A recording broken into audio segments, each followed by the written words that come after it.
Olá, sejam bem-vindos ao ESDM Entrevista. Hoje, Joana Onofre de Araújo é uma procuradora da Fazenda Nacional que seu currículo vai muito além dos títulos. Ela é coordenadora nacional de atendimento da PGFN, ex-procuradora-chefe da PFN Ceará e é mestra em Direito Constitucional, especialista em processo tributário e gestão tributária, professora e voz ativa no inspirador grupo Tributo a Elas.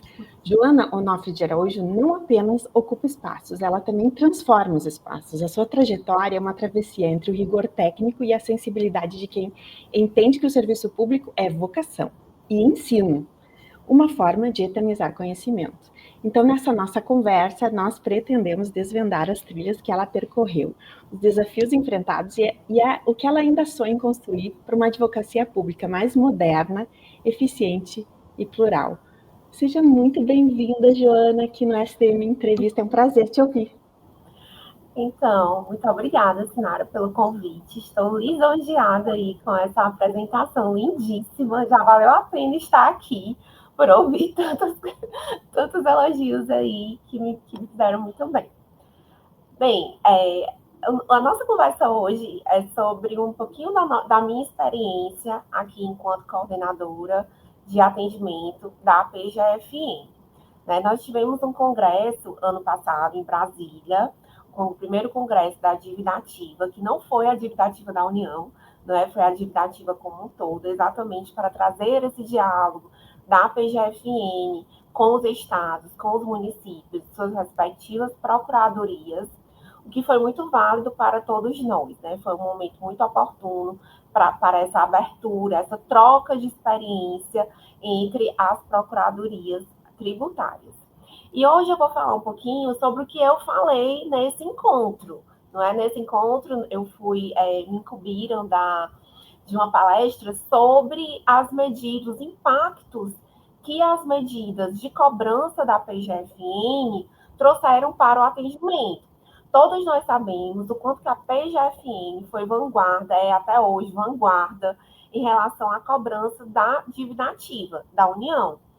Mas a gente sabe também que toda essa cobrança, quanto mais acentuada ela é, a gente traz a necessidade de um maior diálogo com a sociedade, com o cidadão. E nos últimos anos, nós tivemos aí um boom de digitalização, nós tivemos aí o que nós podemos chamar de um novo mundo em relação a essa comunicação entre Estado e sociedade, sobretudo pela digitalização. Então, eu vou falar um pouquinho aí desse caminho que nós trilhamos aqui na PGFN, um caminho do qual eu tive a honra de participar, liderando alguns projetos, e que eu acredito que cada um deles que eu vou pontuar aqui podem trazer aí um ponto de reflexão sobre a adaptação deles para a realidade das procuradorias municipais e estaduais. Logo eu sei, a gente já conversa muito entre colegas procuradores do Estado e procuradores do município, que às vezes as estruturas municipais não têm assim a mesma dinâmica de uma dinâmica como a PGFN, que tem uma estrutura maior, um aparato de desenvolvimento de sistemas muito robustos, com apoio de empresas públicas, como o SERPRO, com a DataPrev, nos apoiando nesse processo de digitalização. E às vezes a gente imagina que essas medidas que vão ser faladas aqui são muito difíceis de ser alcançadas, porque nós não temos estrutura, porque nós não temos ali um recurso financeiro, ou mesmo um recurso humano disponível para chegar nesses resultados. Mas muitas vezes, algumas medidas inovadoras nem precisam assim, de tanta tecnologia. Às vezes você consegue melhorar algo com técnicas, com ferramentas de inovação que nem vão necessariamente exigir que você tenha uma prestadora de serviços de desenvolvimento, mas que vão auxiliar muito nessa atividade de conversar com o contribuinte e, através dessa conversa, também de forma muito direta, melhorar a arrecadação e melhorar a relação institucional. Então, eu vou começar a falar aqui um pouquinho para vocês, sobre esse tema. E antes, a palestra que antecedeu a minha lá no Congresso falava sobre várias medidas de cobrança, como, por exemplo, texto, né, que eu acredito que muitas procuradorias já atuam realizando protesto, né, a ação, o procedimento administrativo de imputação de responsabilidade que a Procuradoria utiliza, que é quando ele pega e imputa para a pessoa física a responsabilidade pelo débito da empresa, a averbação pré-executória, por meio do qual nós registramos no veículo, atualmente no veículo, que existe uma dívida ativa da União. Então, são medidas proativas da Procuradoria, eu exemplifiquei aqui algumas, com foco nessa recuperação. Mas à medida em que eu estou chamando a pessoa física para ser responsabilizada pela jurídica, que eu estou protestando essa pessoa física ou jurídica, na medida em que eu estou registrando ali no veículo dela que ela tem uma dívida, eu estou provocando ela a requerer, a solicitar uma autorregularização. Vocês concordam comigo? E essa autorregularização, ela não pode ser burocrática.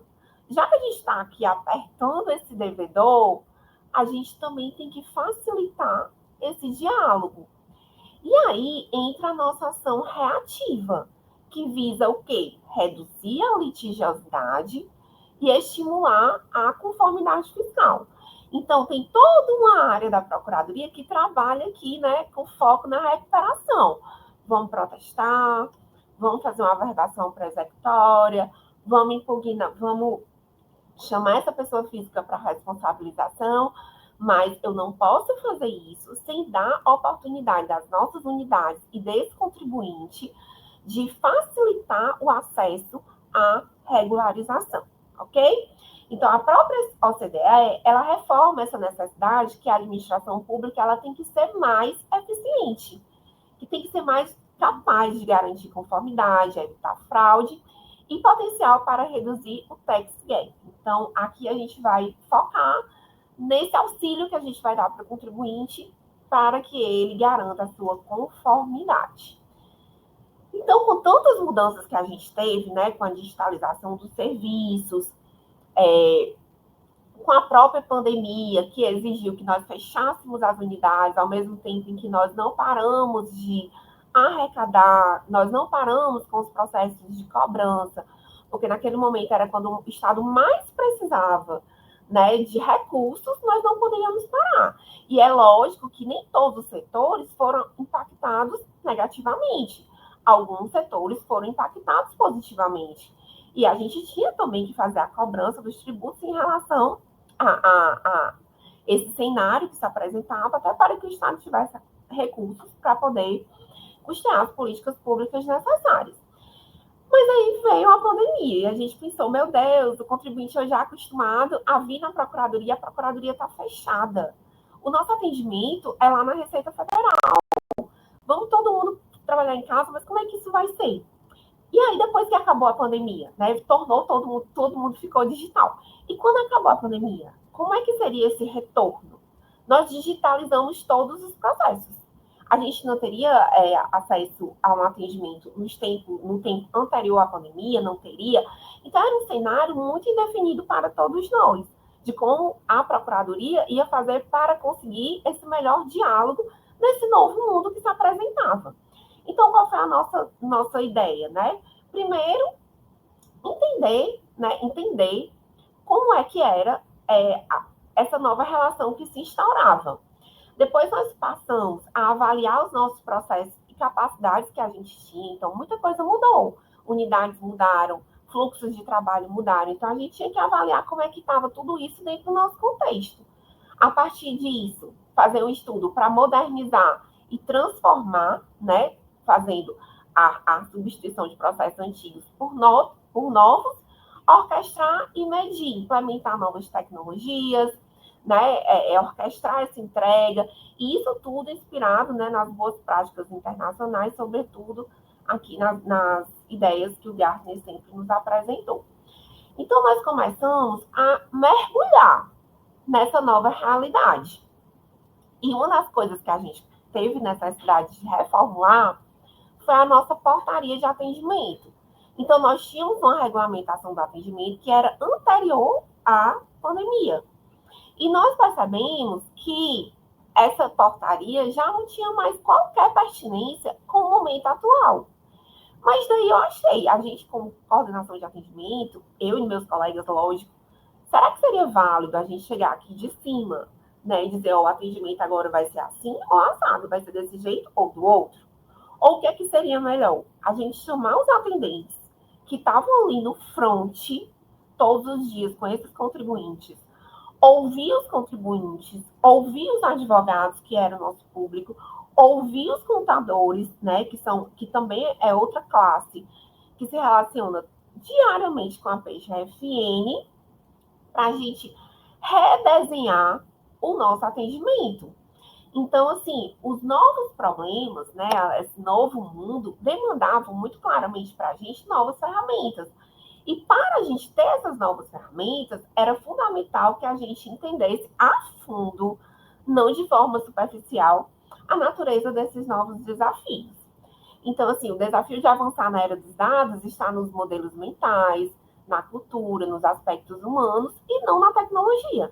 Então, eu volto a ratificar o que eu falei aqui no começo da nossa entrevista, né, dessa apresentação, que nem sempre a inovação no serviço público depende necessariamente de tecnologia. Depende, antes disso, da mudança de mindset, né, da gente trazer uma cultura de inovação e dos aspectos humanos, da gente ouvir, da gente sentir o que é que aqueles protagonistas ali dessa relação tributária têm a dizer. Por isso, para liderar e avançar nesse processo, é fundamental a gente posicionar o ser humano no centro, garantindo um diálogo aberto e um sentimento propositivo. Então, a gente vê aqui uma foto das nossas equipes dentro do laboratório de inovação. Aqui, no caso, é um laboratório de inovação do estado do Ceará, o Iris Lab. Eu sou do Ceará, né? Eu moro até hoje no Ceará, embora eu esteja trabalhando na coordenação. Eu sou lotada aqui. E aí eu conheci o laboratório de inovação, eu falei, olha, tem muitas questões aqui que eu não estou sabendo desenhar na minha cabeça uma solução. Vocês poderiam nos ajudar?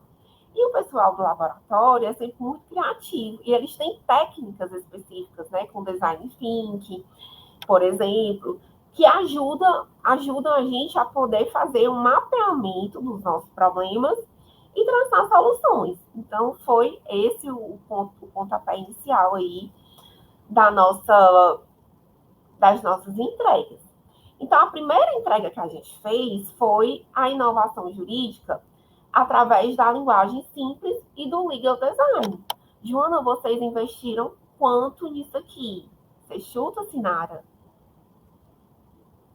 A gente investiu simpatia. Ah, Joana, por que isso não me surpreende? A gente investiu simpatia. Por quê? Porque a gente tinha uma cartinha que ia para o contribuinte dizendo que ele tinha uma dívida, que nem a gente entendia o que, é que essa cartinha queria dizer.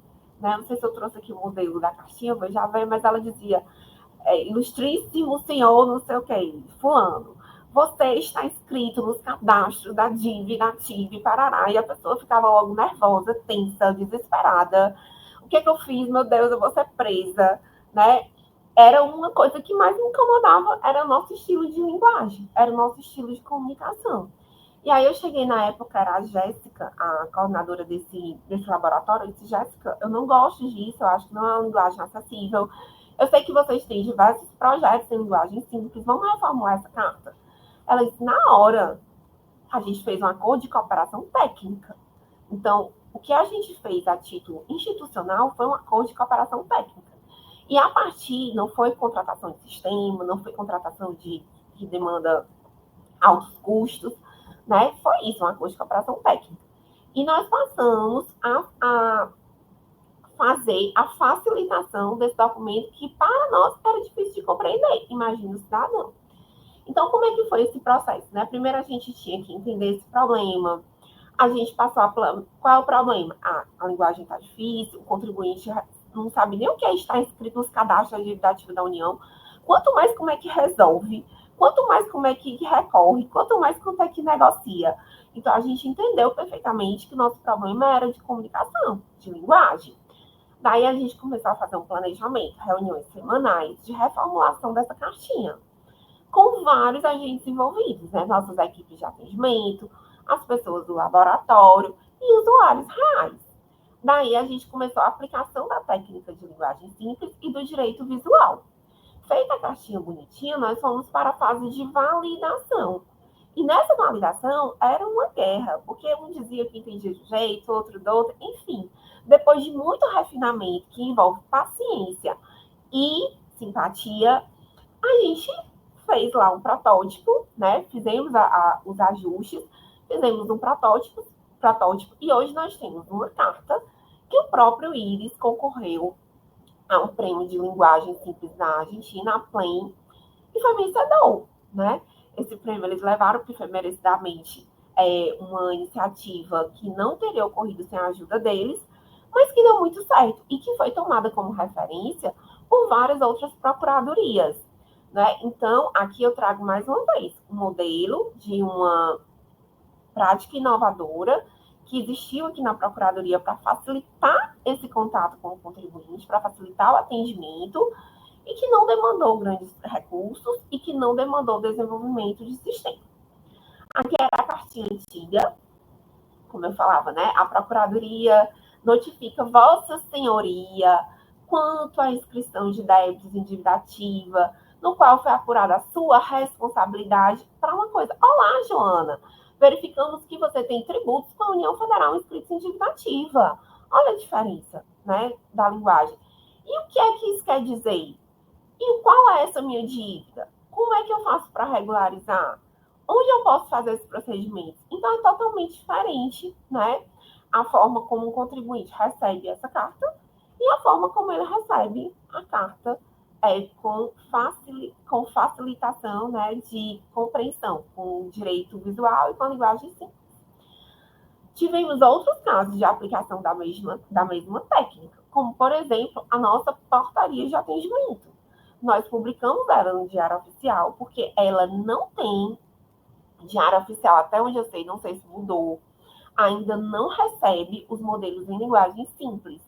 Mas nós fizemos também um modelo em linguagem simples para facilitar a compreensão dos destinatários, que é o cidadão, o advogado, o contador, que quisesse compreender melhor. Então, se eu tenho dificuldade para ler lá aquele texto do Diário Oficial, eu tenho uma versão que vai facilitar a minha compreensão.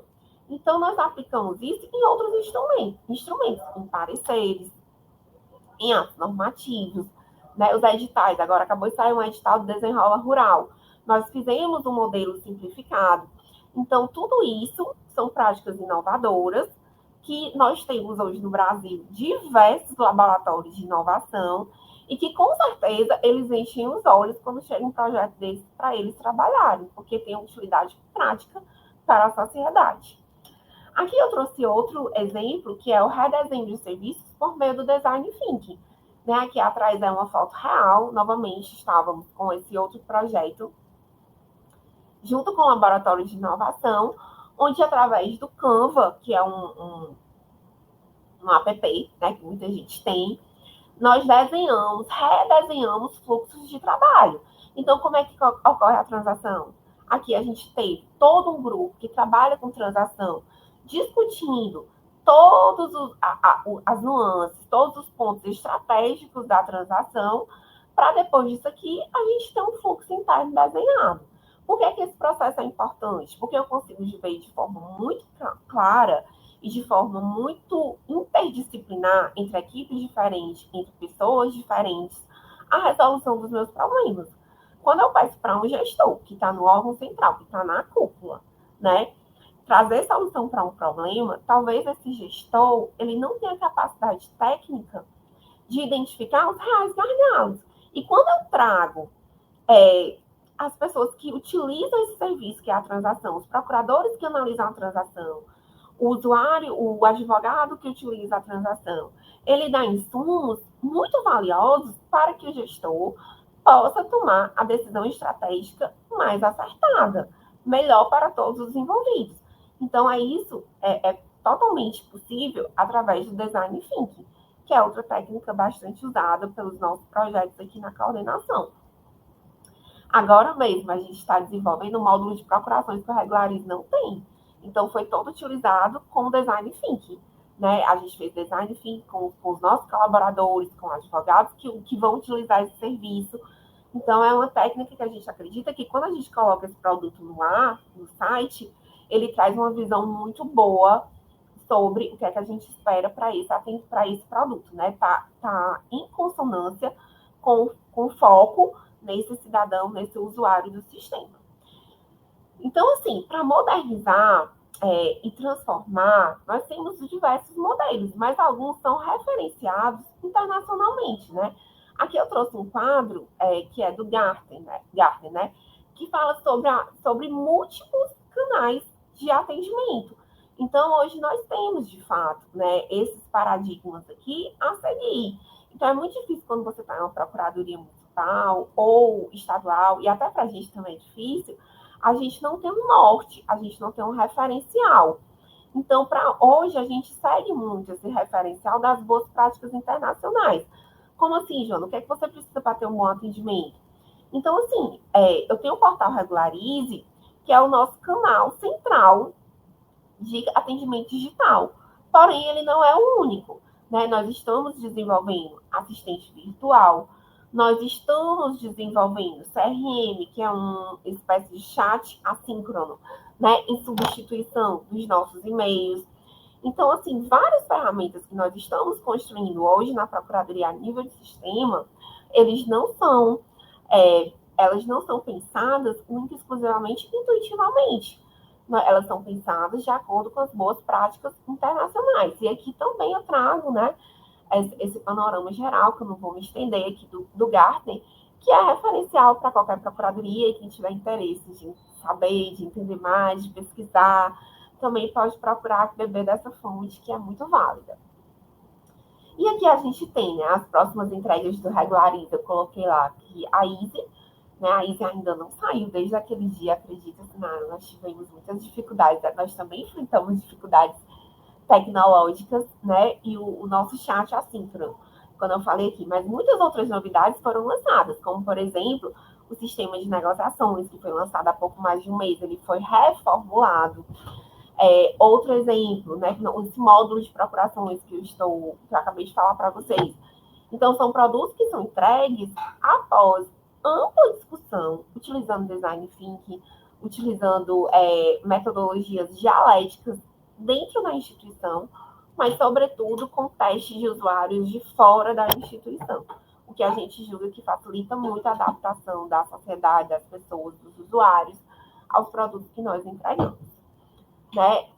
Uma das grandes vantagens foi a nossa capacidade de digitalização imediata de qualquer serviço.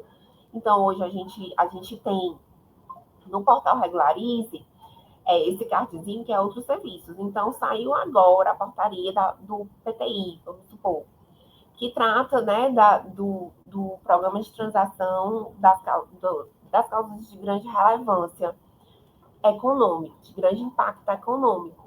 Se eu for esperar o CERP desenvolver um serviço, o que é que vai acontecer? Vai demorar 3, 4 meses. Mas nós desenvolvemos um serviço no qual eu entro aqui na minha plataforma do Regularize como gestora e eu coloco esse serviço no ar aqui, de forma imediata. Então, eu já posso receber os requerimentos dos contribuintes no dia que a portaria for lançada. Então, assim, isso facilitou muito, né, o nosso processo de recebimento dos requerimentos, o nosso processo de diálogo com esses contribuintes. E fora isso, o Regularize, ele é um portal muito acessível. Né? A gente tenta utilizar a linguagem simples, a gente tenta utilizar essas questões visuais ao longo de todo ele. Então, sempre que a gente pensa no Regularize, a gente também pensa em processos em massa. Né? A gente não pensa em tratar pontualmente, a gente pensa em processos em massa. Então, para o nosso sistema de cobrança, nós temos procedimento de responsabilização, de averbação pré-executória, que é aquele do veículo, das negociações, tudo isso roda em grandes números. Mas essa defesa também tem que rodar em grandes números. E todas essas estratégias de cobrança, elas são orquestradas através de dados. Então, é o nosso Data Lake, que até o Daniel, né, que você já conheceu, ele é gestor, esse Data Lake é de extrema importância para a nossa estratégia de cobrança institucional. Então, tudo que tem no Regularize, ele vem com essa concepção de um tratamento em massa dos nossos dados com base na nossa estratégia do Data Lake. E as decisões administrativas, os procuradores também, a gente imagina que eles têm que ter essa aptidão, né? O próprio sistema tem que automatizar o máximo possível essas rotinas e os procuradores também têm que ter ali condições boas, adequadas de trabalho no seu sistema de atendimento a esses requerimentos. Vou adiantar um pouquinho aqui para falar que o nosso atendimento presencial, né, ele foi reformulado por essa mesma procuradoria para garantir esse acesso. Então, mesmo que a gente viva, né, nesse contexto de extrema digitalização, nós sabemos que algumas pessoas não têm acesso, né, a instrumentos digitais, muitas pessoas sequer têm um computador em casa, e outros não têm capacidade suficiente para fazer uma negociação. Então, nosso atendimento foi mantido nas unidades, além do que, de forma também inovadora, nós buscamos acordos de cooperação com entidades parceiras, como o SEBRAE, OAB, CRC, que dão suporte ali para o seu público quando eles precisam regularizar. Hoje nós estamos com parceria, por exemplo, com o Banco do Brasil para fazer a regularização de crédito rural. Então, assim, você precisa ter criatividade, sensibilidade para enxergar ali uma oportunidade de melhorar tanto internamente, ou seja, estou desafogando o atendimento da Procuradoria, e melhorar também a vida do cidadão, porque muitas vezes ele prefere estar numa sala do SEBRAE, onde ele tem um ambiente que ele confia mais, que ele se sente mais à vontade, do que vir numa instituição, que para ele, às vezes, ele fica até nervoso de estar dentro da Procuradoria da Fazenda Nacional. As avaliações são muito importantes, né, dos nossos serviços, para que a gente possa ter uma visão, um feedback sobre a qualidade do nosso serviço, e sempre lembrar que trabalhar com dados e medir esses dados é fundamental para que a gente tenha sucesso na nossa estratégia. Então, a gente tem sempre essa visão aí de que a gente vive na era dos dados e que esses dados valem ouro e que norteiam todas as nossas atitudes aqui dentro da Procuradoria. Nara, desculpa se eu corri um pouquinho. Perfeito, Joana, tu apresenta sempre muito bem, foi um prazer te ter aqui e ver tu apresentando o que eu vi em Brasília no ano passado, e é sempre moderno, né? É uma coisa assim, foi em outubro? Outubro, novembro? Agosto. Então, foi em agosto do ano passado e continua atual. E nós temos uma procuradora em Novo Hamburgo, a Fernanda Souza, ela dá esse exemplo quando ela fala de visual law, porque ela é especialista em visual law, e ela fala muito sobre a PGFN. Então, é um prazer estar aqui mostrando no STM Entrevista, mostrando na Escola Superior de Direito Municipal a tua jornada e como tu conseguiste liderar com tanta sensibilidade essa transformação de uma linguagem robuscada e incompreensível, e talvez fácil para nós, mas não para todo mundo, e numa linguagem visual, clara, mais tranquila, amigável, né? Então eu queria destacar a importância de toda essa tua apresentação e como ela dialoga com a lei do governo digital, a lei 14.129, cumprindo os preceitos da lei do governo digital. E é um grande exemplo, toda essa jornada que tu apresenta é um grande exemplo para todas as procuradorias fiscais. Então, eu te agradeço muito por apresentar de forma tão clara, sucinta e visual também, né? Porque a tua apresentação é linda. E, bom, tu foi uma das líderes também na criação da portaria que regulamentou o atendimento presencial e digital da PGFN. O que mais te orgulha nesse projeto? O que mais me orgulha no projeto é que ele foi totalmente construído de forma dialética. Né? Nós fomos para dentro de um laboratório de inovação com equipes de todo o Brasil. Né? Então, todas as 6 regiões da Procuradoria construíram esse instrumento. Depois, ele foi validado com usuários, com advogados, com contadores. E me orgulhou muito quando eu vi, por exemplo, as comissões de direito tributário elogiando a portaria. Porque até então, eu vivi uma realidade, eu tomei posse em 2006. Então, eu vivi muito uma cultura em que o advogado ele era meio que olhado assim de lado, que não havia possibilidade de um diálogo, que sempre havia uma desconfiança mútua entre as partes. Então, se a gente conseguiu entregar uma portaria que foi elogiado pela Comissão de Direito Tributário, naquele momento eu disse, meu Deus, que sensação maravilhosa. Porque a gente construir internamente, ok, já fizemos muitos projetos dessa forma, mas conseguir uma adesão, né, da classe de advogados, que é exatamente quem sempre reivindica melhores condições, né, de trabalho aqui nos órgãos, tanto Receita como Procuradoria, enfim, me deixou muito feliz.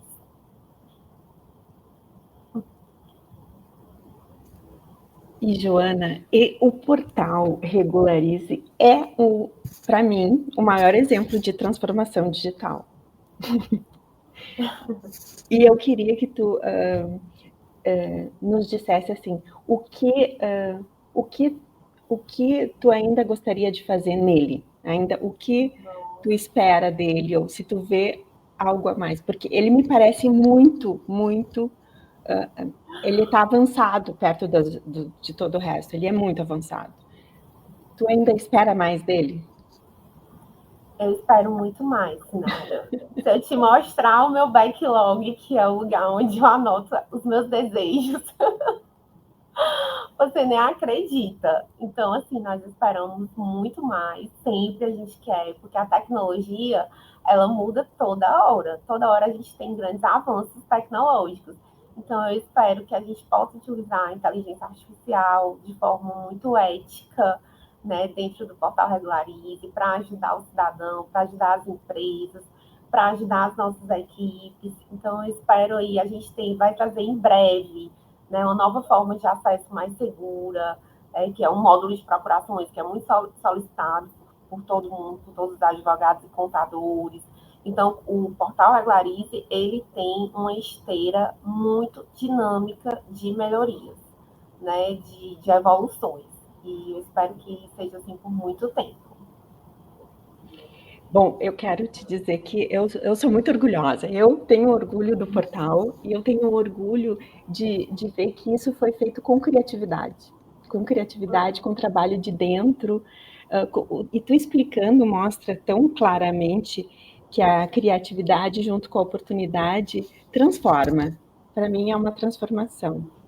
É exatamente isso.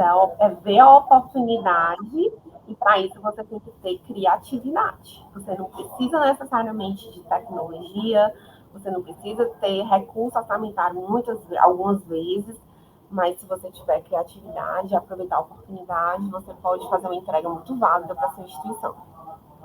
E, por último, assim, uma mensagem final que tu deixaria para as procuradorias fiscais. Eu sei que vocês querem, esse ano, dar continuidade no Congresso, que vai ser em setembro, né? Esse ano vai ser um pouquinho mais tarde.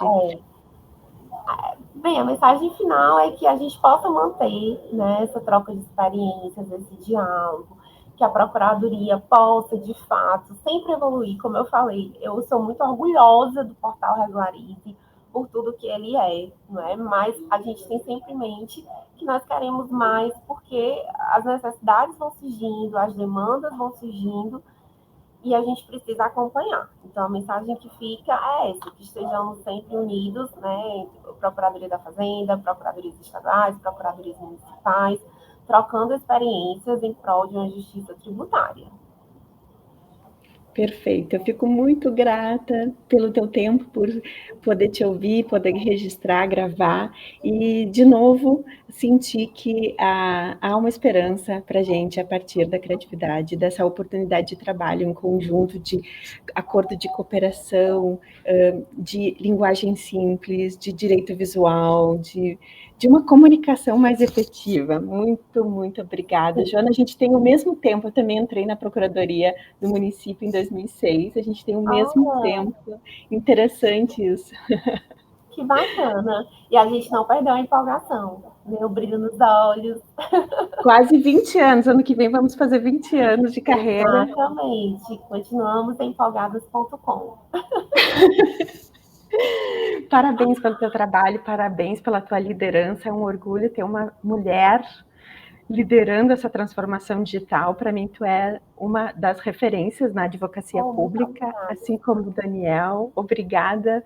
É um orgulho te ter aqui no STM Entrevista. Espero que tu volte muitas vezes, presencialmente à escola ou na forma digital, trazendo as novidades. Eu vou ficar muito feliz, tá bom? Obrigada. Muito obrigada, viu, pelo convite. Foi uma honra aqui imensa para mim. A honra foi toda nossa. Até breve, até a próxima. Tchau. Beijos. Beijo, Joana. Tchau, tchau.